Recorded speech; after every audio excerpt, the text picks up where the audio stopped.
అనగనగా ఒక ఊరిలో రంగారావు అనే ఒక ఆసామి ఉండేవాడు.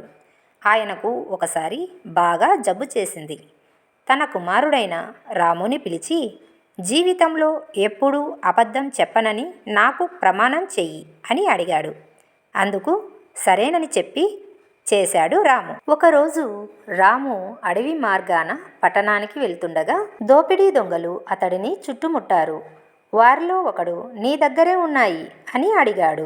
నా దగ్గర 50 రూపాయలున్నాయి అని చెప్పాడు రాము. దొంగలు అతని జోబులు వెతికారు, కానీ ఏమీ దొరకలేదు. వాళ్ళు మాట్లాడకుండా వెళ్ళిపోతుంటే వెనక్కి పిలిచి, నా దగ్గర నిజంగానే 50 రూపాయలున్నాయి. ఆ నోటిని నేను నా చొక్కా జేబులో రహస్యంగా దాచాను. అది మీకు కనబడలేదు. ఇదిగో తీసుకోండి అంటూ 50 రూపాయల నోటు వారి చేతికి ఇవ్వబోయాడు. ఆ దొంగల ముఠా నాయకుడు రాము నిజాయితీకి సంతోషపడి అతడిని మెచ్చుకున్నాడు. అంతేకాదు 100 రూపాయల బహుమానం కూడా ఇచ్చి వెళ్ళిపోయాడు. తన తండ్రి నిజం చెప్పమని ఎందుకు చెప్పాడో రాముకి అర్థమయ్యింది.